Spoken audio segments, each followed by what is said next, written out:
Salut les devins, c'est Saikyo. On a de nouveaux spoilers concernant l'épisode 96 de Dragon Ball Super et on va avoir déjà une piste pour comprendre si les spoilers non confirmés des récents épisodes de DBS et en particulier le 96 sont confirmés ou pas. Je pense que la plupart d'entre vous les connaissent et j'espère que vous avez tous vu ma vidéo dans laquelle j'expliquais pourquoi ils n'étaient pas confirmés et pourquoi ça serait peut-être du fake. Et là je suis bien sûr en train de vous parler de cette fameuse histoire de Freezer qui rejoindrait l'univers 4, qui travaillerait pour Kitera et qui trahirait l'univers 7 et tout ça. Si vous connaissez pas ces vidéos-là et ces infos-là, je vous les mets en description bien sûr. Et là, aujourd'hui, vous allez voir qu'on a des informations qui sont pas mal différentes et qui au final sont plutôt des spoilers mineurs, on va appeler ça comme ça. Parce que vous allez voir qu'il y a rien de fou dans les spoilers que je vais vous montrer concernant l'épisode 96. Et pour rappel, l'épisode 96, c'est l'épisode juste avant le tournoi du pouvoir. Le tournoi du pouvoir, d'après les autres spoilers, est censé finalement commencer en épisode 97. Et sinon, au niveau des sources, vous savez que j'y mets un point d'honneur, ces spoilers-là nous proviennent du magazine Weekly Shonen Jump, et comme d'habitude, ça nous a été scanné sur Twitter grâce à Yonkou Prod, traduit en anglais grâce à Ken Xiro et Herms98, et moi aujourd'hui à l'écran, je vais vous afficher la traduction en anglais de Ken Xiro, que je vais moi-même vous traduire en live à l'oral, durant cette vidéo-là, en français bien sûr, pour que tout le monde puisse comprendre, et je rassure toutes les personnes qui découvrent ma chaîne, et je vous salue aussi, là c'est provisoire, les traductions en anglais et tout ça, d'habitude vous pouvez demander en zone commentaire aux autres personnes, d'habitude je fais un truc assez propre, je vous affiche tout en français et tout ça. Mais comme j'ai des problèmes avec mon PC, on va dire que je vais au plus rapide et du coup je vous affiche l'image que j'ai sous la main en anglais. Bon, maintenant que tout est dit, on va se parler de cet épisode 96 qui sera diffusé le 25 juin 2017 et le titre est « Le moment est venu » ou « Le temps est venu » un peu comme vous voulez, emporter le sort des univers dans le monde du vide. Vous trouverez des traductions un petit peu alternatives mais en fait ça dépend un petit peu de quelle est votre source. Il y en a qui se basent plus sur Herms98 mais moi j'ai trouvé que cette trad là était de bien meilleure qualité personnellement. Ensuite, au niveau des visuels, vous voyez qu'on n'a rien de fou, hein. Il y a que des screenshots en fait qui sont déjà repris de vieux moments dans la série, et c'est quasiment tout le temps le cas dans ces spoilers du Weekly Shonen Jump.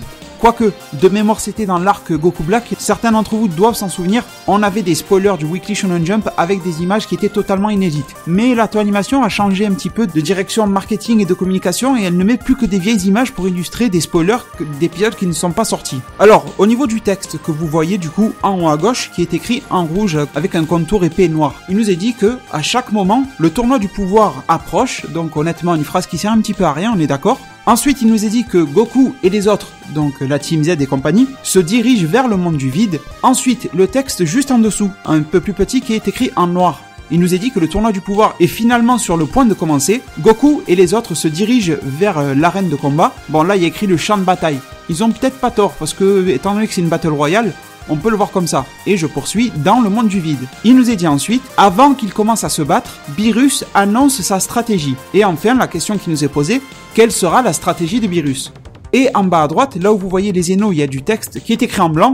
Alors le gros titre là, il se relaxe avant le tournoi du pouvoir. Et ensuite il nous est dit, Zeno est en train de se relaxer avant le début du tournoi du pouvoir. Il y a écrit Zeno au singulier. Alors je sais que c'est super difficile depuis le japonais de distinguer le singulier et le pluriel. Je suppose que ça sera les deux Zeno. Et ensuite enfin quelque chose d'intéressant à se mettre sous la dent en plus de la stratégie de Beerus. Je poursuis la lecture.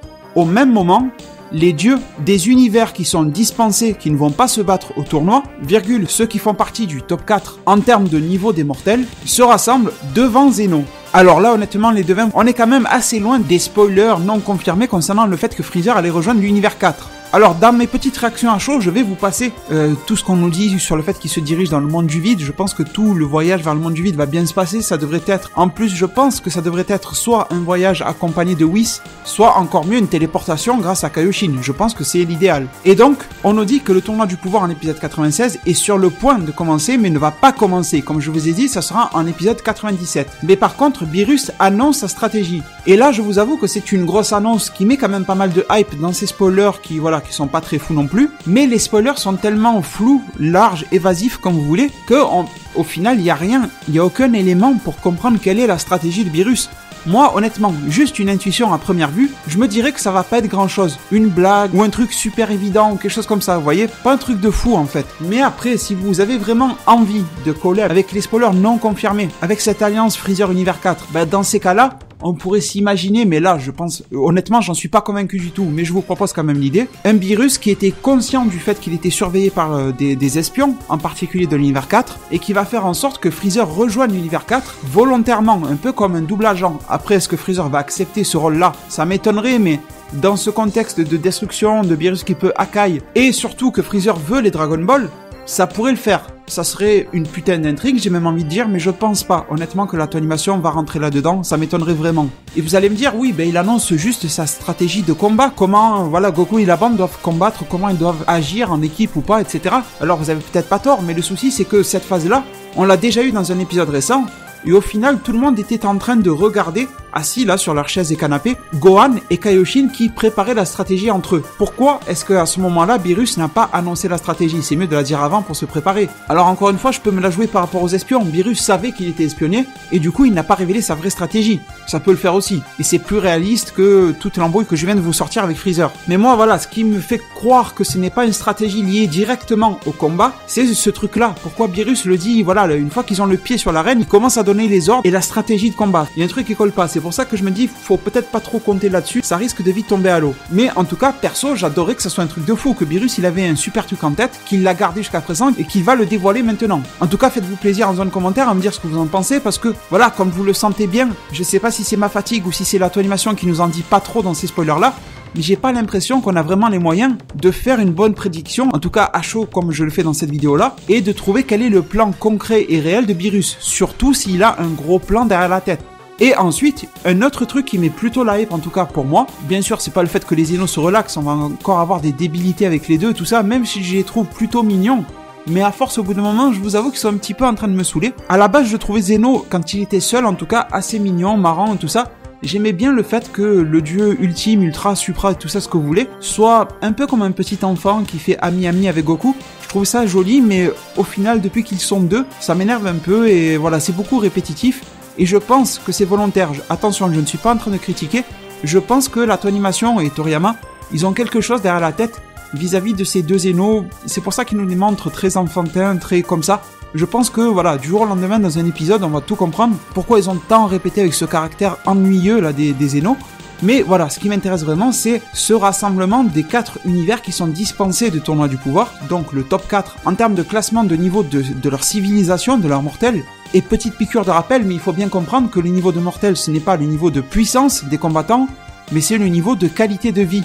Et donc, il faut comprendre par là que c'est la qualité de la création des Kaioshin, qui sont des dieux de la création, et la qualité en même temps des Akaishin, qui sont des dieux de la destruction. Si vous avez un bon équilibre, bonne création, bonne destruction, eh bien vous aurez de bons univers bien gérés. Alors que les autres univers qui ne sont pas dispensés de tournois, qui doivent combattre au tournoi, eh bien eux, ils ont une mauvaise gestion de leurs univers par leurs dieux, et du coup ils se retrouvent dans la merde. Et deuxième piqûre de rappel, parce que je ne sais pas si vous avez tous vu ma vidéo, qui date d'il y a peut-être, je sais pas, 2 mois, un truc comme ça. Je crois que le titre de la vidéo, c'était la biographie des 36 dieux révélés dans Dragon Ball Super, je crois. Et en tout cas, je vais reprendre une image que vous avez déjà faite à l'époque dans cette vidéo-là, pour justement vous montrer quel est le niveau de classement des univers, parce qu'on le sait précisément. On ne connaît pas la note, mais on sait qui est premier, qui est deuxième, 3 et 4e. Et donc, dans ce classement-là, on avait l'univers 1, qui était tout bêtement premier de ce classement de niveau des mortels, attention.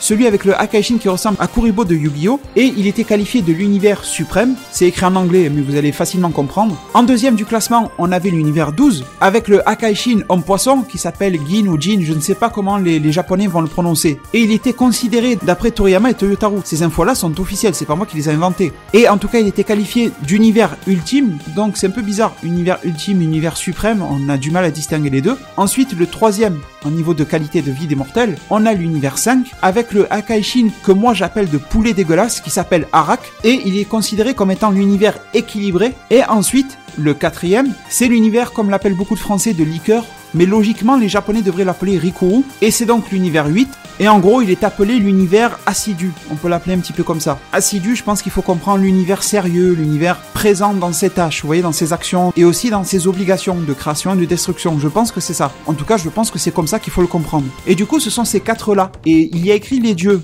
Et dans les spoilers, il n'y a pas de précision Akaishin, Kaioshin ou Ange. Et allez savoir pourquoi ils se rassemblent devant Zeno. Ça m'a un petit peu surpris que ça se passe comme ça. Alors, est-ce que c'est juste la cérémonie, un peu comme une remise de médaille? Et c'est au final, ça n'irait pas très loin. En gros, félicitations, vous avez été les 4 premiers, on compte sur vous pour l'avenir. Voilà, un peu comme à l'école ou votre patron au travail qui vous féliciterait dans un entretien annuel ou quelque chose comme ça. Ou alors, est-ce que Zeno a des idées assez folles pour impliquer ces 4 univers-là? Un peu comme un empereur romain, je compare souvent Zeno à l'empereur romain un petit peu sadique qui va organiser voilà des tournois où il y a les gladiateurs qui se battent contre des lions et des bêtes bizarres et tout ça là. Ou même qui vont finir par se battre entre eux. Il faut s'en souvenir de ça. Est-ce que voilà, Zeno aurait un petit moyen de faire en sorte que les univers dispensés au final se mettent à se battre avec les non dispensés et tout ça? Bon, je ne pense pas que ça soit prévu au programme pour le moment, en tout cas pas dans le début du tournoi. Je pense qu'on va rester sur pas mal de légèreté pour un début du tournoi en tout cas.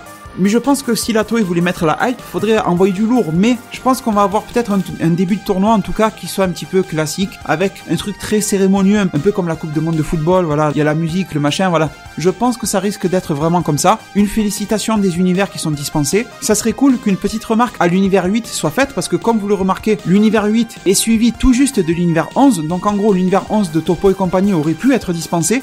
Et il nous avait été dit dans les spoilers que l'univers 11 était vraiment à la frontière limite. Vous savez, l'univers 8 n'est pas si bien que ça en fait d'après les spoilers. Donc ça pourrait être le temps de remettre les pendules à l'heure. Du coup les devins, vous l'avez compris, pas d'énormes informations là-dedans. Je pense que vous avez une question qui va être, du coup est-ce que les spoilers sur Freezer et tout ça sont des fakes ou pas? Pour le moment, on ne sait pas vraiment. Ces nouveaux spoilers nous font penser que c'était des fakes, et je vous comprends très bien.